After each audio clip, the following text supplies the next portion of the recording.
Urea దొరికిందా? తెచ్చినావా? ఆ ఫోన్లలో చేస్తారట. మాకు మా ఫోన్ లేవు.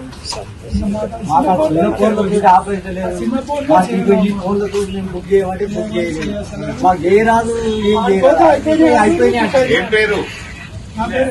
ఎల్లయ్య గారు ఎన్ని ఎకరాలు ఉంది భూమి? 8 ఎకరాలు ఉందా? మరి ఏం పెడుతున్నావు పంట? పంట పెడుతున్నా, పక్కన పెడుతున్నా, ఉప్పు పెడుతున్నా. ఏ ఊరు? కట్టాలి. మరి యూరియా తెచ్చినావా? ఈ టాపా వచ్చినప్పుడు ఎప్పుడు అయిపోతుంది. ఆన్లైన్ లో బుక్ చేసుకోవాలంటే కదా. మరి ఎట్లా చేస్తున్నావు? మరి ఏం మొత్తం పంటకు దెబ్బ అవుతుంది.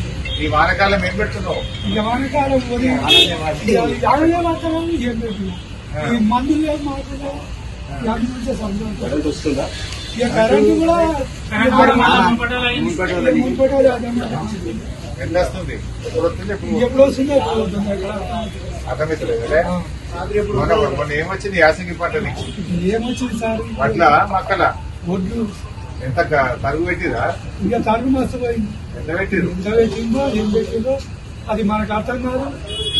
నాకు మొన్న వడ్లు అమ్మితే తరుగు పెట్టిండ్రా? 4 కిలోలు పెట్టారు సార్. 4 కిలోలు రిటర్న్ 4 కిలోలు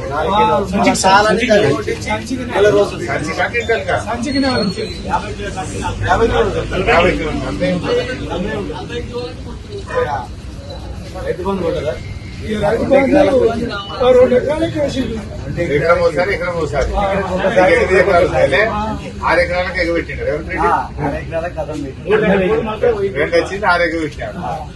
మరి ఏమంటుండే అంటే మరి పాలమూరు బిడ్డ అంటాడు.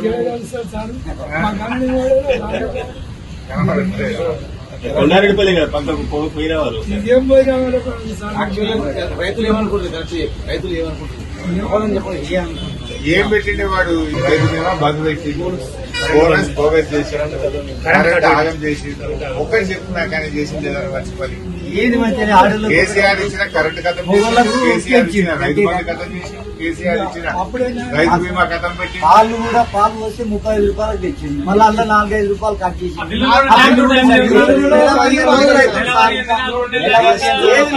పాలైతే పాల రైతులైతే ఎదురు చూపు లేకుండా అప్పుడు కేసీఆర్ అప్పుడు మంచిగా 15 రోజులకు బిల్లు పడే అనుకునేది. పడే కూడా తెలియకపోయేది. ఇప్పుడు